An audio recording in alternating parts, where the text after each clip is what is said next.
Now we will show that the pressure P is equal to minus del F del V at constant T, and entropy S is equal to minus del F del T at constant V. That is, we will represent the pressure and the entropy as some partial derivative of the Helmholtz free energy F. So we'll start like this. So by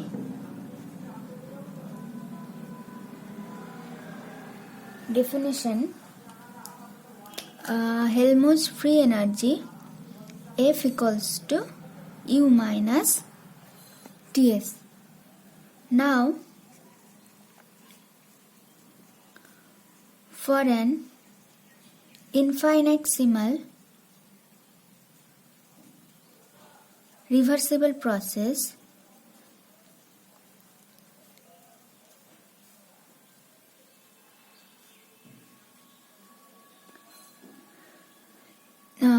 total derivative of the Helmholtz free energy delta F will be equals to delta of this term, which is delta of U minus Ts, or delta F equal to, it will be equal to delta U minus delta of this term, which is Ts, or delta F equals to delta U minus, so if we expand this term, it will be T delta S minus S delta T. Now, delta F equal to, so if I write it here, since we know T delta S equals to du plus, delta U plus P delta V. Since T ds equals to du plus P dV, so we can write T delta S equals to delta U plus P delta V. Okay. Therefore, this delta U minus T delta S, okay, so delta U minus T delta S will be equal to minus P delta V. Okay, so if we bring T delta S on the right hand side, it will be delta U minus T delta S. Therefore, P delta V will go to the left hand side and it will be minus P delta V. So we can replace this delta U minus T delta S, okay, this term, by minus P delta V. So it will be minus P delta V minus S delta T. Okay.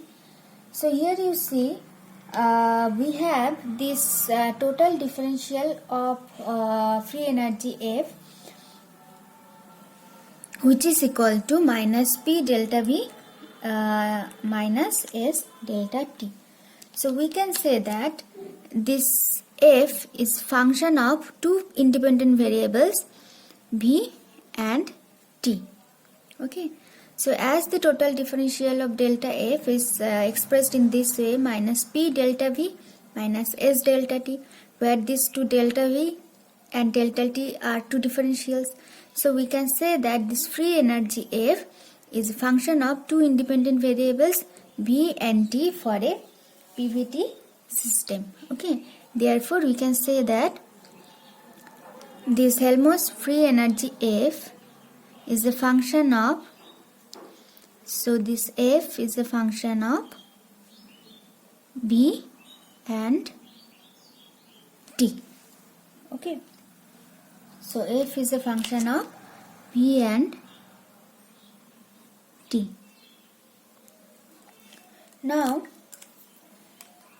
if this is our equation 1, then if temperature is constant, okay, so if temperature T is constant, then this delta T will be 0, okay. Therefore, from equation 1 we have, so if temperature is constant, then delta T will be 0 here. So from equation 1 we have delta F equals to minus P delta V, okay, or del F del V. So we can take the partial derivative of free energy F with respect to volume with temperature constant. Okay, why we can take this? Because we have assumed that when the temperature is constant and the free energy F is a function of volume and temperature. Okay, so when temperature is constant, we can take the partial derivative of F with respect to the other independent variable volume, keeping the temperature constant. Okay, so from we can say that del F del V at constant T is equal to minus P. Okay, therefore P equals to minus del F del V at constant temperature. Okay, so this was the first relation. Now in a similar way we can prove the second relation. So you see the second relation is S equals to minus del F del T at constant V.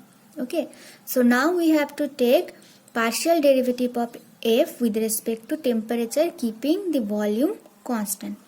So now in this equation we will keep the volume constant, therefore this delta V will be 0. Okay, so again we will write if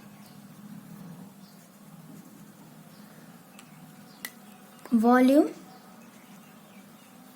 V is constant, then delta V equals to 0. Therefore, from equation 1 we have, now it will be delta F equals to minus S delta T.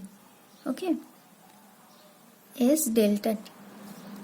Therefore, now we will take the partial derivative of free energy with respect to temperature. So del F del T.